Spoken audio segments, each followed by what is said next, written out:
How you doing, YouTube? Matt Massive Beer Reviews.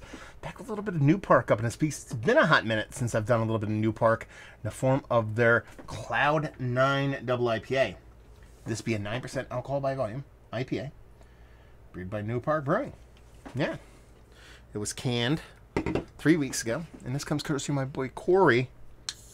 Sent off a bunch of Connecticut jams, some West Coast jams too. And I'm excited because I dig on some New Park. Like I said, it's been a while from when I remember the last time I've had something from these guys. Let's pour the whole thing in there. And this is big, 9%. I don't usually get down with those 9% jammers, so we'll see how this sucker rolls. For some weird reason, too, I think I've had this beer before. Maybe it's a different cloud version. I don't know, but I looked on the YouTubes. I didn't review it, so. Index finger, just over an index finger of just south of khaki color. It had soapy into tight compact bubbles and this rich orange core. I'm gonna be like, that looks a little too dark for an IPA, but you talk about 9%, kind of makes sense. Let's get a nose.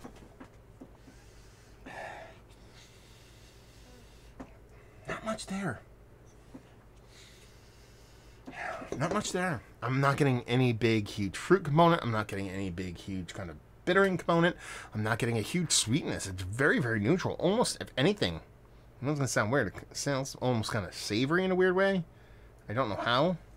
Couldn't explain to you what that is, but there's really nothing there. Like, there's a little flirting, kind of hoppy, tickling nostrils kind of greenness, but it's barely perceptional. Like, I get nothing on this nose. I don't know. At this point, with these huge ABV kind of IPAs, I don't know if I'm flawed. Like, if I just can't smell them, like there's something wrong with me. Because this beer just doesn't really smell like anything. So I need people, if you've had this, if you smell this, tell me if I'm messed up. Because I want to know if I'm messed up. Yeah, not much. Let's dive in. Cheers.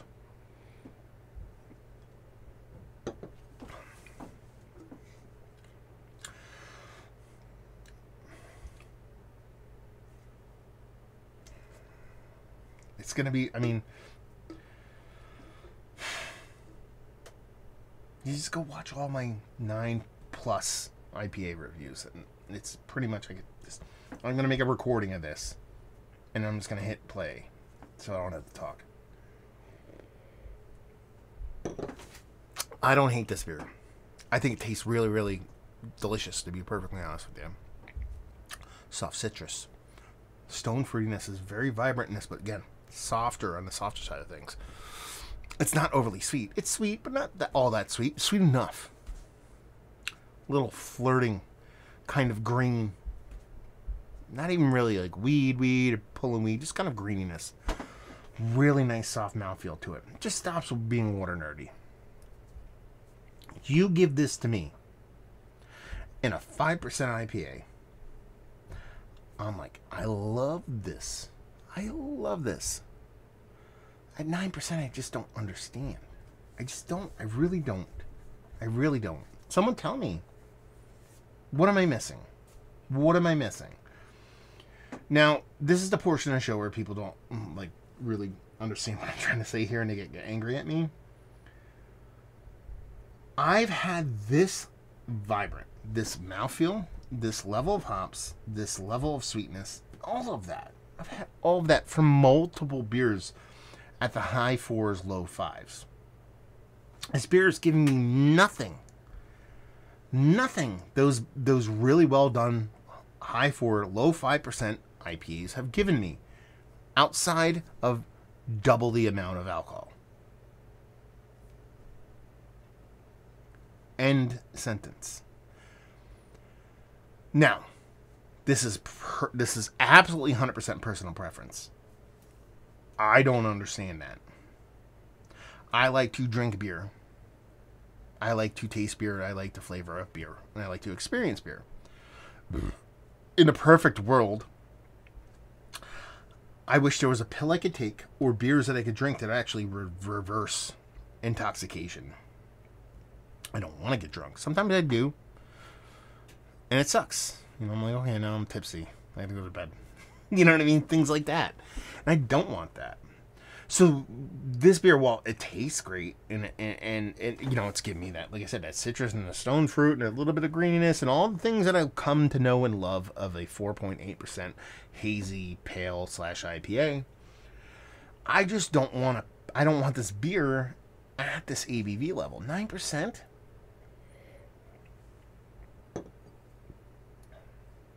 I've said it before. You could, like, why would you buy this? You know, it doesn't make any sense. Like, this has got to be at least $20 a 4-pack. You know, why don't you go buy a really great 4.8% alcohol IPA, and if you really want those ABVs and want to get turned, just throw a shot of vodka in it. You know what I mean? It's not going to affect the beer all that much. You know, do shots on the side. I don't get it. I really just don't get it. Am I a curmudgeon-y old man who doesn't get a lot of things? Yes. Without a doubt, that is me. But this, I will die in this hill to the end of time. Because it doesn't make sense. And then the other thing that people actually say when I bring this up is they're like, oh, I know you weren't going to like it because it's high ABV. Wrong. Fucking wrong. I love high ABV beers. I'm not bitching at a high ABV beer going, I hate high ABV. Stouts. Barley wine. Barley wine's my favorite style of beer. Give me properly aged, well done, burley, 13 to 15% barley wine. This dude's in heaven.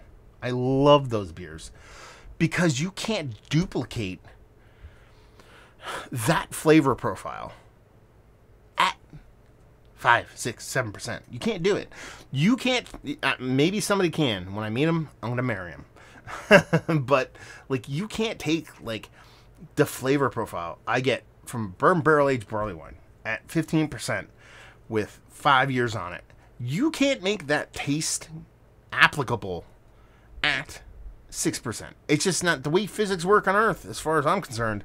Not possible. There's people that kind of finagle some stuff and it kind of gives you hints of that, but the true on flavor of that you can't duplicate. So it's, you know, if you can give me that rich caramel toffee raisinettiness that is beautifully fantastical and exclusive to that rich barley wine / bourbon barrel aged barley wine at that high ABV level, it was relatively commonplace to get that at 5%. I would make this same argument about 15% barley wine, but you can't. It's not. It just doesn't work. The way the universe works, you can't do that. But that's the case here. The case here is you could take every bit of what I'm drinking right now, flavor profile, hop impact, sweetness, the whole kit and caboodle, the whole shebang.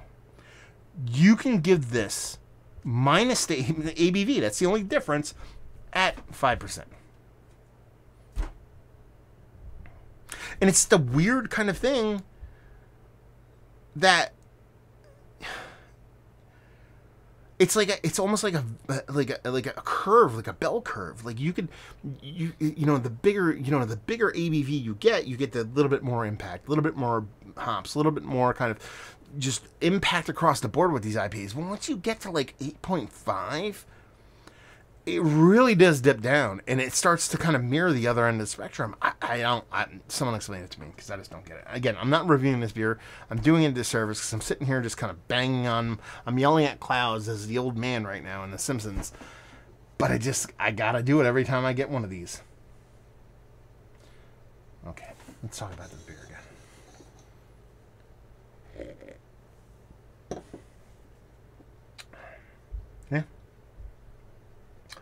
Yeah.